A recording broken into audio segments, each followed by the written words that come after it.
So according to Wirecutter, which is a great website, by the way, if you're ever trying to check out reviews and things, this is the best, our pick for the budget 4K TV.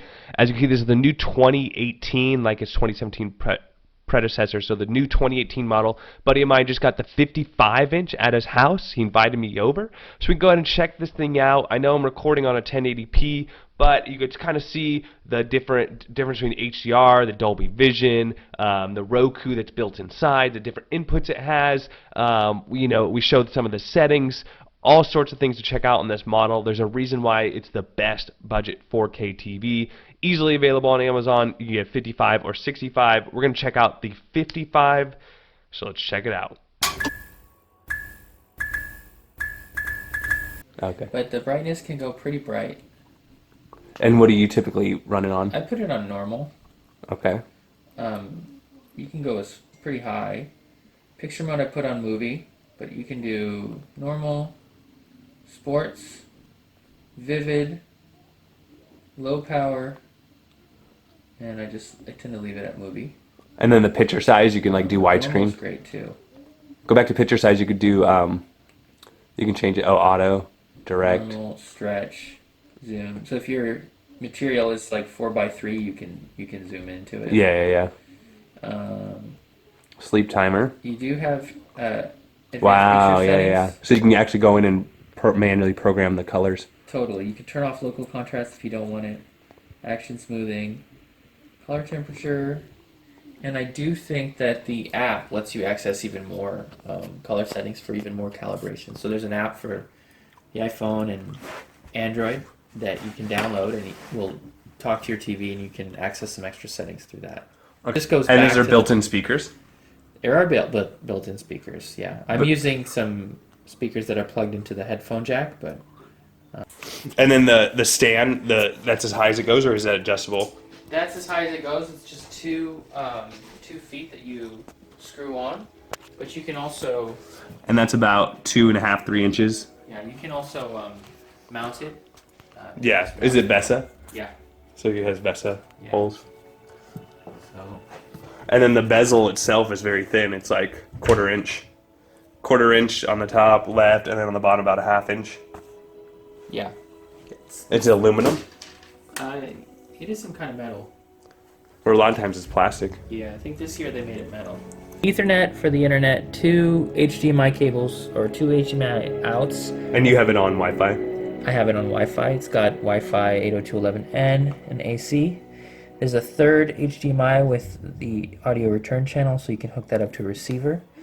USB for, I think, connecting like hard drive to it if you want to watch movies or videos from that source.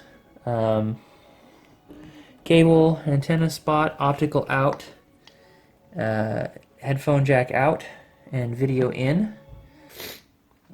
It's got a remote here. So the remote, you can actually talk to it a little bit. You can say things like open YouTube.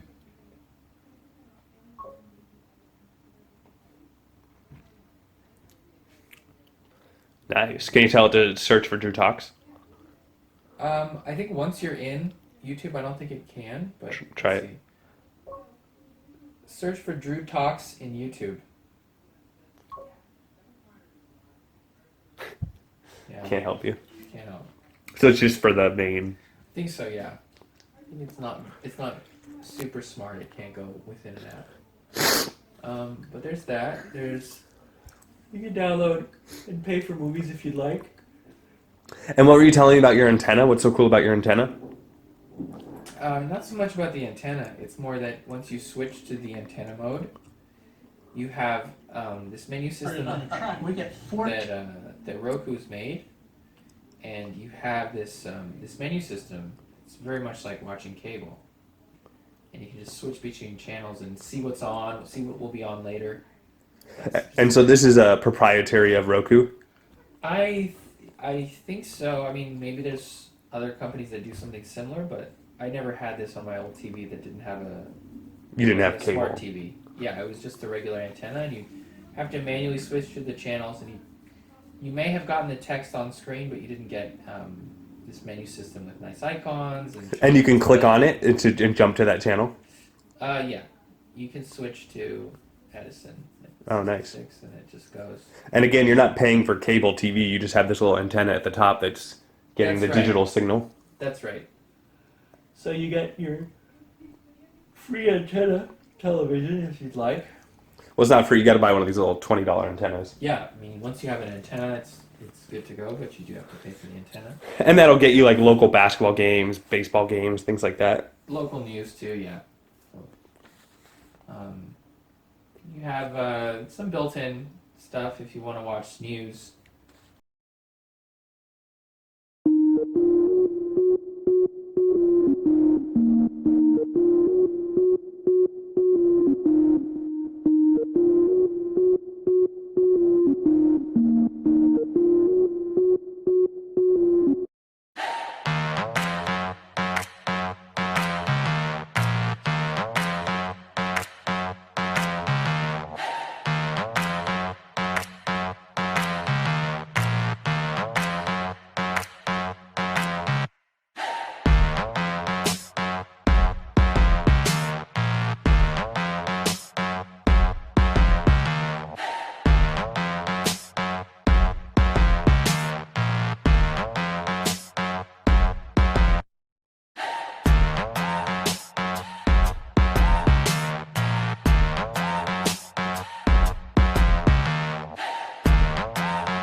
And then, so you came from you were had an LG before this?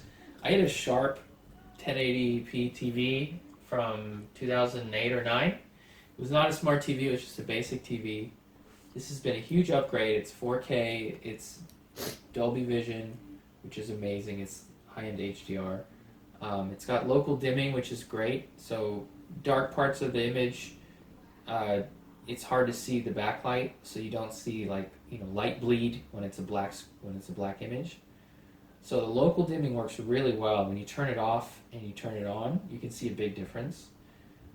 Honestly, it feels a lot like the OLEDs I see. Because that's what you wanted to buy, but it was a little out of your price range. Yeah, the OLED from LG, that caliber TV is about $1,600 at least for the 2017 models. I can't feel. What grade would you give it if you gave it a report card?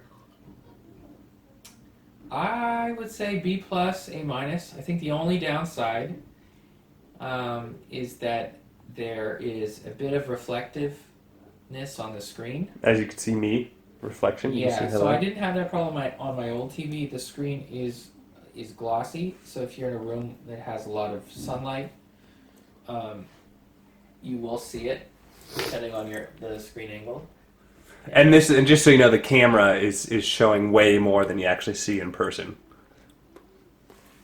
So that would be their biggest drawback in that you want a really dark room to be able to see it perfectly. Yeah. But that's with most TVs. I guess so. I mean, this does have a glossy finish. My other TV did not, so it was a lot harder to see any reflections. Just to be aware, and other people have talked about it. But I mean, aside from that, it's really good. I mean, the quality's for the price. I don't think you can beat it. It's a budget price television. It has really just fantastic picture quality.